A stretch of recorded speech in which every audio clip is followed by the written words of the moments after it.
Welcome to Talking Business, a podcast produced in Melbourne, Australia. The podcast is available on the Acast site, my own website, the Apple Podcast Store, or wherever you go to get your podcasts. Or you can get it at the Business Acumen website at www.businessacumen.biz or at Banking Day. For the most exclusive access to leading economists and business leaders from around the world, subscribe to Talking Business from my website, leongettler.com. I am Leon Gettler. My job is to review and monitor the week's news in business, finance and economics. I bring it all to you every week. This is episode number 15 in our series for 2024, and today's date is Friday, May the 10th. First, I'll be talking to Future X Collective co-founder Angela Ferguson about the challenges of the hybrid workplace. And I'll talk to RMIT economist Sinclair Davidson about the challenges of Jim Chalmers' next budget. But first, let's talk to Angela Ferguson. Well, Angela, you've identified 5 different types of workplace individuals now. Tell us about this. Yeah, well, look, a lot of these workplace typologies were actually around long before COVID, but I think what the pandemic has done is it's made these distinctions much clearer. So the first one we have is that remote worker or, the digital nomad. So that's employees who work primarily from home or another remote location and don't often go into the office. The second one is the office chameleon, which is really the hybrid worker, and we're seeing a lot of that at the moment. So these are workers who split their time between working in the office and working from home or some other remote location. So it's kind of work from the office or work from anywhere, which is, predominantly the model we're seeing people take up at the moment. There's also the wanderlust worker, which is, a deskless worker. So essentially your classic traveling salesperson role. We've got the taskmaster, which is an on-demand worker, and many freelancers will identify with that style of working, and we've seen the rise of a lot of online apps where you can employ people just to do a specific task. And then there's the insight instigator, which is the knowledge worker. So that includes people like software developers, data scientists, and other sorts of researchers that they offer a specific area of expertise to businesses. And all of that would have come out very much during the pandemic. Yeah, and as I said, like a lot of those typologies were around, but we're now seeing, like, for example, a lot of my clients prior to COVID, particularly in the professional services sector, would say, oh no, I couldn't possibly work from home, and then once COVID hit and everybody was forced to work from home, we can't get them back to the office now. So, that hybrid working piece and a lot of these others, the opportunity to work in these different ways has really been taken up like never before. That's interesting. I mean, what does that mean in terms of career planning for people? Yeah, well, it's actually made things quite challenging because often what we're seeing at the moment is proximity is what gets people the opportunities in a workplace setting. So as an example, in law firms, often the partners will have a brief or, a piece of work that they want to give to somebody. They'll often just kind of put their head up and go, okay, who's around? And, whoever's in close proximity will get that work. But because of hybrid working, people who aren't actually physically there in the office are starting to miss out on that. So, a solution to that is, much better resource management. So, scheduling, planning, allocating people to projects and that sort of thing. But it has created a lot of challenges in that area. It would create a lot of challenges for managers to actually know who is about where and what they're doing and why they're doing it. Absolutely. It's look, I find that myself, with my team. I want to be able to just sort of put my head up and go, oh, have you got a minute, or can you help me with something? And it'll be the people who are closest to me. But it's much more complicated to have to plan out what you want someone to do, actually document it, then align calendars, and then set a meeting, and then jump on a call. And it can be quite cumbersome. Which is why a lot of companies are now saying the place for work is the workplace. Yeah, but I don't know. I think there has to be a better balance in that. It can't just be, oh, it's all too hard, let's just all go back to the office, because there've been a lot of gains over the last few years. So that ability for people to, balance their work life home commitments and live much more fulfilling and engaging lives. Yeah, I don't think we can forget that. So the opportunity is for businesses to sort of leverage the gains, but then find the right balance. So what we're finding now is that a lot of companies, they'll have an overarching hybrid or remote work or post-pandemic policy, and then it's up to the individual teams within the business to start to develop as a team what that looks like. Right, and how challenging is that? It's very challenging. But, and I think too, in a lot of ways, we're only at the beginning of what the future of work looks like. We're just now starting to settle into some regular patterns and rhythms of work. And we've been in a test and learn phase for a few years, which I think will continue. But yeah, every company is different. So, and often it's led by culture. So whoever the leadership is and the type of culture that they've built in the organisation, that will start to determine how they develop these, return to work policies. Are you finding that these issues occur in particular types of companies, or hybrid work issues occur in certain sectors more than others? For example, professional services firms? Yeah, look, it's everyone. Everyone's grappling with the same issues, and, there's different kind of idiosyncrasies. So, some sectors, for example, do need a lot more privacy and concentration than others. Tech, for example, the tech industry is probably at one end of the scale. Legal, professional services, accounting is probably at the other end of the scale, and then you've got everything in between. But, a lot of our clients are challenged by, three main things, really. How do you get people back to the office in a meaningful way, and not just because it's that command and control piece? How much space do we actually need, given that our office is probably empty on a Monday and a Friday, and, Tuesday, Wednesday, Thursday, we're at capacity. So how do we manage that? And the third thing really is, what does the future of work look like for us? How is it, how do we create this sort of relevant experience for people that's going to be, engaging and, help us win that war for talent? And you're saying this is very much about the future of work. So COVID has basically introduced us to this new scenario. And even if and when COVID goes, we're still going to be left with this as a result. Oh, yeah, absolutely. Yeah, look, a lot of the initiatives were, a lot of the practices and habits and, ways of working that none of them are brand new. They were all around prior to COVID, but what's happened is COVID has accelerated the adoption of them. So, we're living in this really intense time period where we're in the washing machine of everything happening in the future of work. Okay, and you can see this happening increasingly throughout the workplaces? Yeah, definitely. And yeah, no one's nailed it yet, I don't think. And even the companies that I think do have a good policy, it's like when you have a baby, right? And you just think you've got them into a routine and then they suddenly go and do something different. It's a bit like that at the moment with work. Yeah, and so there are no clear rules and you have to improvise as you go along to discover it yourself. Yeah, definitely. But which is a great opportunity, right? Because businesses can really start to, everything's up for grabs. They can create their own relevant future of work that's going to address the needs of, all the different generations in their business, that's aligned with their culture, that is, supported by, the right technology platform. And, you then actually have the opportunity to become, quite a unique offering for people. I mean, looking forward, putting your forecaster's hat on, where do you see this heading in, say, 10 years' time? Well, that's anyone's guess, really, because 10 years is such a long way away. Okay, five then. Yeah, so if we say 5 years, look, I think one of the big challenges is how do we manage space better? So often we're seeing that. Okay, so if you split, leadership and employees, leadership want people in the office, say 3 or 4 days a week.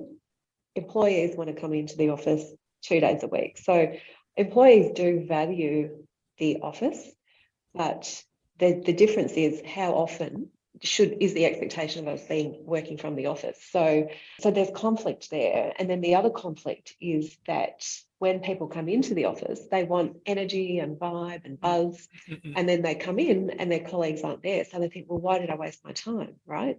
So I think in the next 5 years, I would love, and hopefully sooner, I would love to see us fix that problem. So, and and I think there's not just one solution to that. I think there's a few different ways that we can fix that problem, and it's through, booking systems and managing space and, the cultural piece and the technology piece. So I think that's the next big frontier for us to nail, So the next frontier over the next 5 years will be organisations will have to be more cognizant of how to organise these hybrid workplaces. Yes, but without making it too rigid and too structured, because it's that organised freedom or organised chaos really is what we're going for. It means, as you say, it's like having a baby. You just take it as it comes and you just learn from it. That's right. Roll with the punches, go with the flow.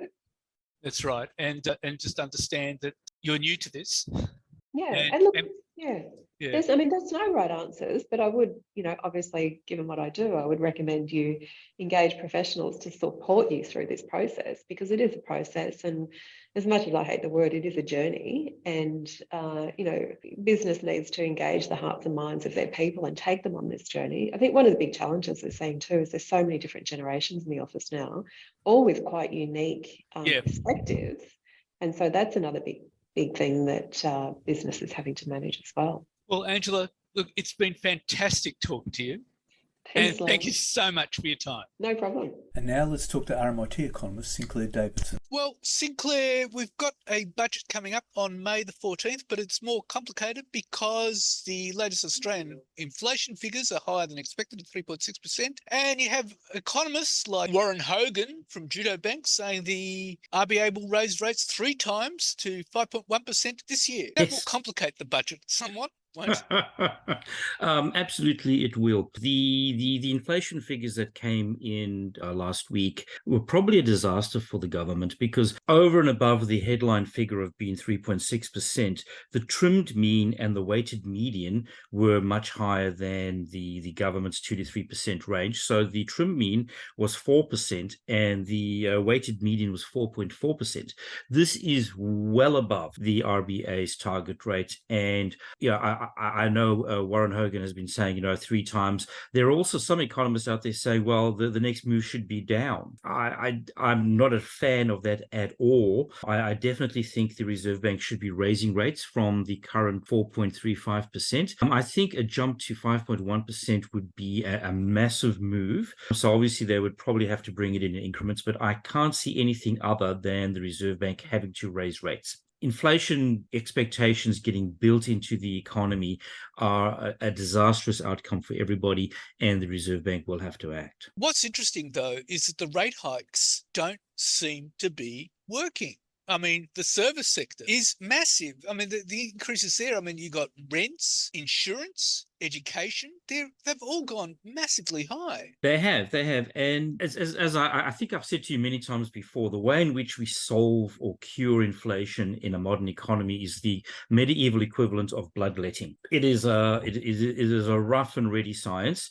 Everybody kind of thinks that, the Reserve Bank are precise and got their fingers on the pulse, all that sort of stuff. They face more or less the same information and knowledge problems as everybody else does in the economy, and they are making momentous decisions. Unfortunately, I think they need to make a particular momentous decision that they probably don't want to make, because that will inflict pain upon the economy. But as my very first economics lecturer ever said, that when an economy is in trouble, the solutions are always painful. And solving inflation is a particularly painful solution, which is why, of course, we should never let inflation get out of control in the first place. I was reading a fascinating article in the Wall Street Journal, and the US has very similar problems with inflation and their economy.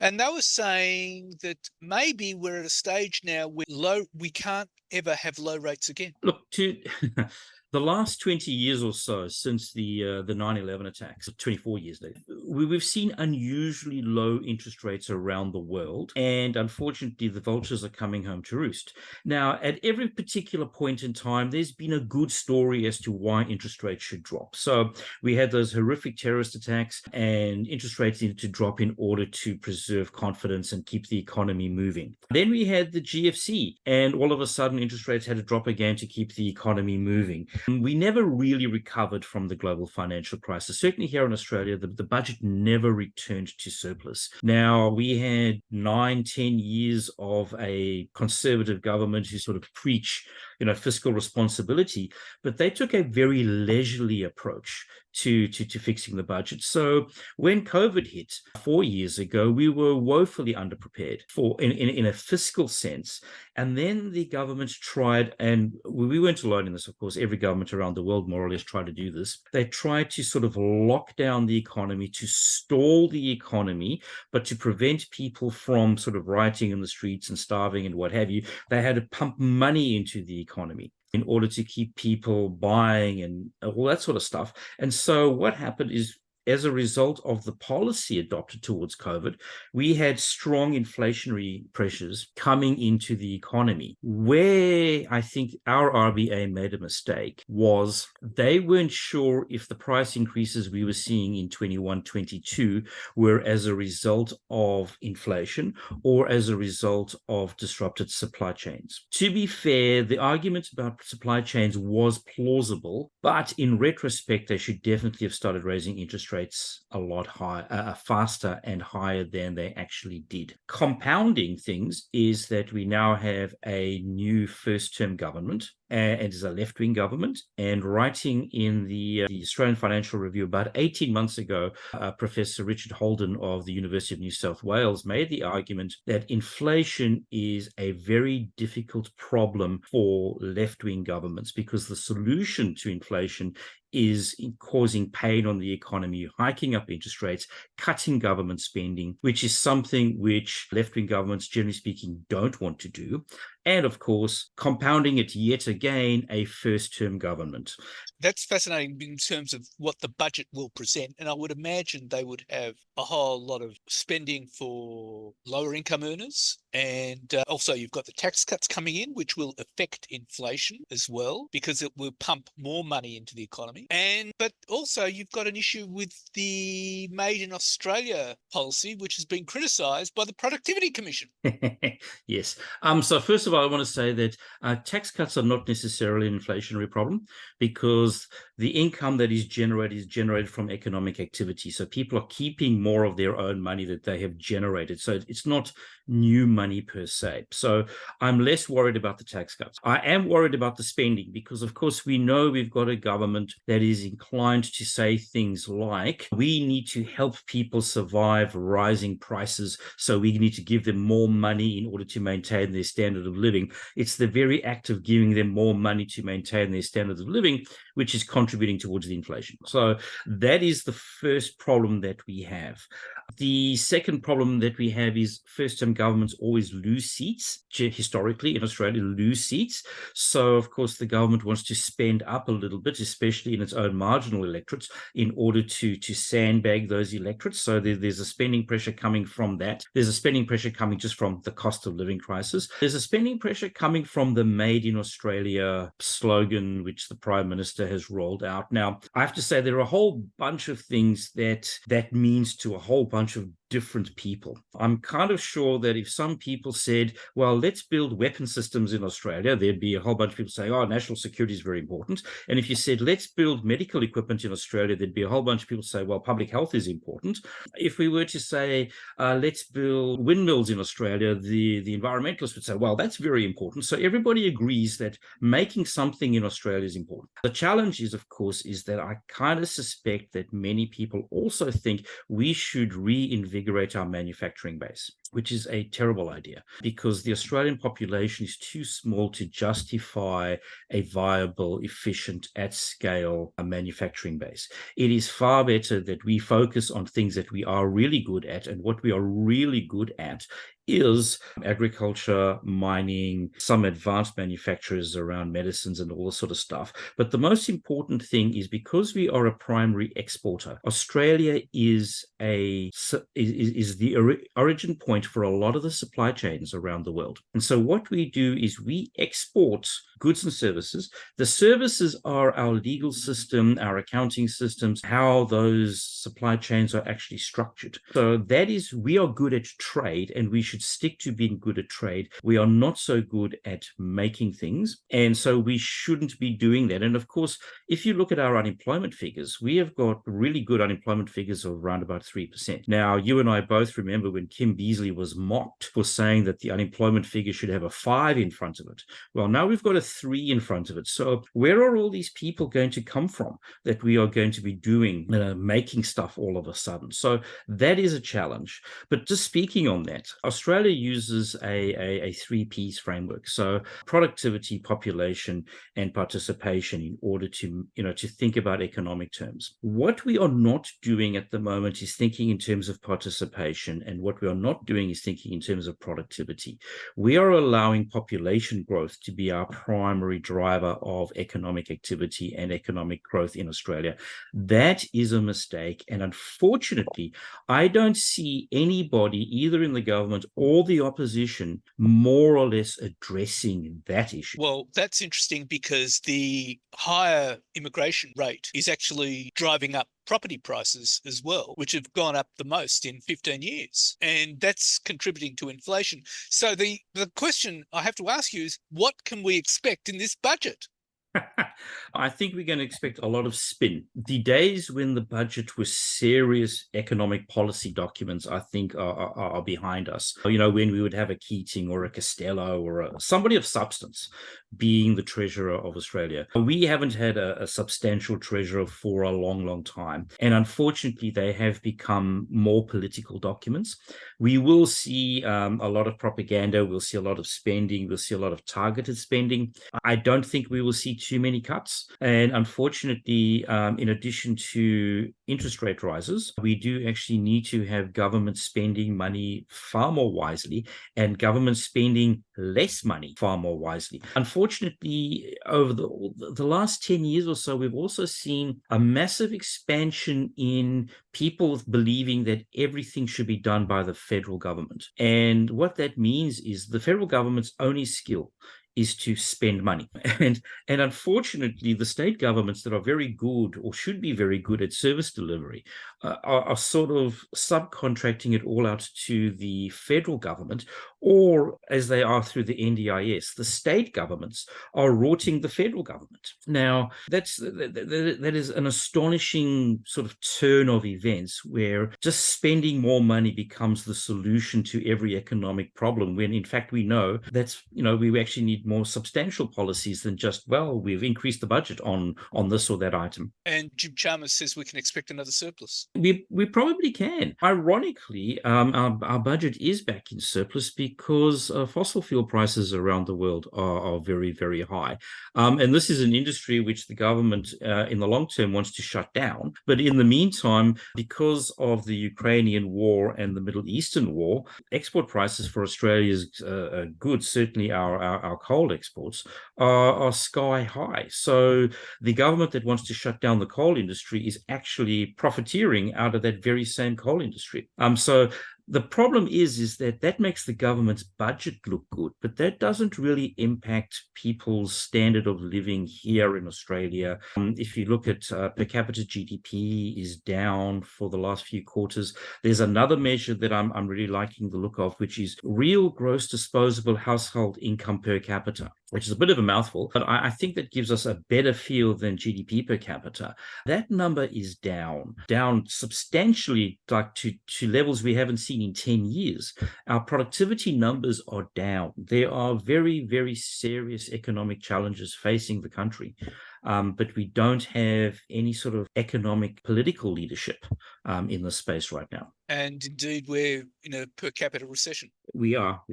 And we have been for a long time. Well, Sinclair, it's always a delight talking to you. Fantastic. Thank you very much for your time. Thank you. So what's happening in the news? Well, the Reserve Bank of Australia is very alert to this cost of stubbornly high inflation lingering in the economy, signalling interest rates will need to stay higher for longer and might have to go up to curb price rises. The RBA board kept the cash rate on hold at 4.35% on Tuesday, but added a hawkish tilt to its post-meeting statement, saying it would remain vigilant to upside risks following an acceleration in inflation. Central Bank Governor Michelle Bullock said rate rises were discussed at the board's May meeting, along with the announced pause, but there was no mention of a rate cut, which reflected the bank's updated economic forecasts. The key pressures are the strong jobs market and high petrol prices, which flow through the economy. The latest forecasts also assumed the Albanese government's energy rebates will come to an end in Treasurer Jim Chalmers' third budget next week. Headline inflation is still expected to return to the mid-range of the bank's 2% to 3% target band by mid-2026, but only because the RBA expects interest rates to follow market pricing. Ms Bullock cited sticky services inflation as a possible trigger for further rate rises, and, in a clear sign of how the bank is thinking about the interest rate pathway, revealed what the bank sees as the biggest biggest policy mistake. The decision to leave the cash rate steady was expected by most economists and investors, though the possibility of a surprise rise had been discussed given Australia's stubborn services inflation. The RBA's forecasts do not include any decisions that will be announced in next Tuesday's federal budget, but which will also include Treasury's updated inflation outlook, factoring in any new spending decisions. Treasury's figures will be closely compared with the RBA's updated forecasts, and Labor will be held responsible for any gap that signals the budget will add to inflation and cause interest rates to stay higher for longer. And ratings agencies have put the Victorian government on notice after it revealed state debt would climb to $188 billion in a budget which paused the Melbourne Airport rail project and delivered $400 handouts for families, but failed to drastically cut spending. Premier Jacinta Allen is counting on a growing economy and an interest rate cut later this year, which Treasurer Tim Pullis said he fully expects to see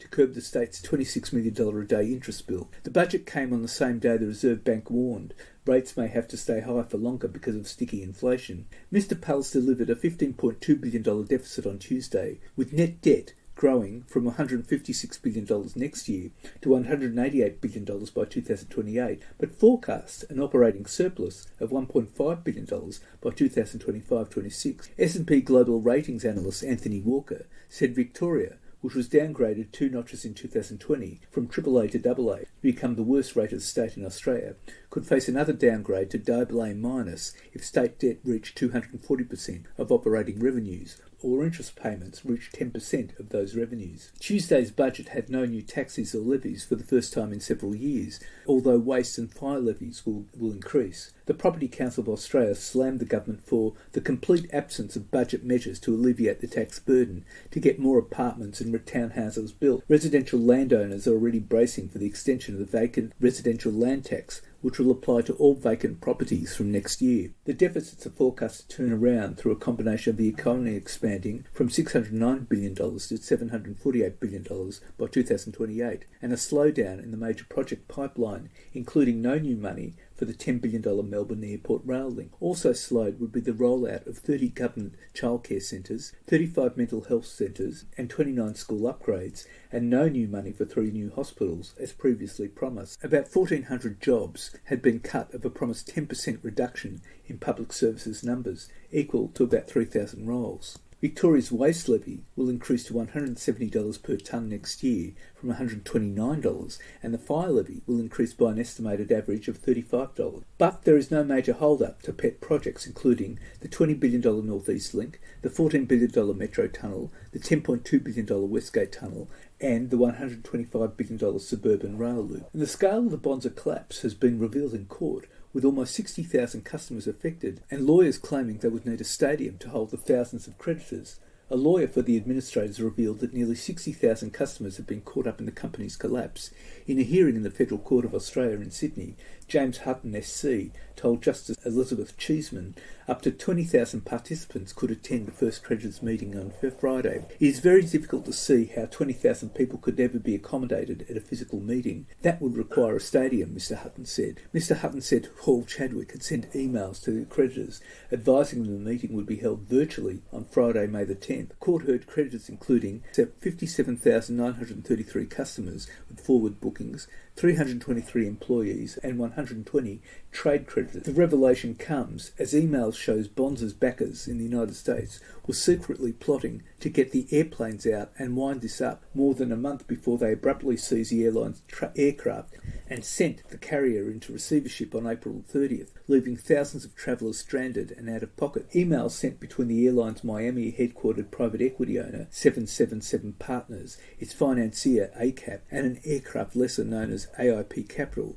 suggest the companies were coordinating decision-making about Bonza, a low-cost carrier which only began flying early last year. In an email sent on March 22nd, AIP Capital co-founder Jared Ailstock wrote to ACAP Executive Chairman Kenneth King and ACAP Special Situations Portfolio Manager Carson McGuffin, detailing plans to get the planes out and wind Bonza up. This email was subsequently shared with 777's Kevin Burgos, one of Bonza's points of contact with its owner. When the airline collapsed last week, Bonza's chief executive Tim Jordan claimed in an internal note that 777 had been surprised that all our aircraft have had repossession proceedings commenced by AIP, the aircraft lessor, and Perpetual will be broken up and its 138-year-old name sold to private equity giant KKR as part of the biggest overhaul in its history. The transaction will give KKR the Perpetual name, along with its valuable corporate trust and wealth management businesses, in a deal worth more than $1.5 billion. ASX-listed Perpetual will continue as a pure-play funds management business in need of a new moniker once a transition agreement with KKR expires. Perpetual is expected to use the proceeds from the sale to pay debt and tax, and will likely have some capital left over to return to shareholders. The fund manager has been saddled with a hefty capital gains tax bill. Its board has tried to manage how much it owed the Australian Taxation Office once it inked an agreement to sell Perpetual's corporate trust business.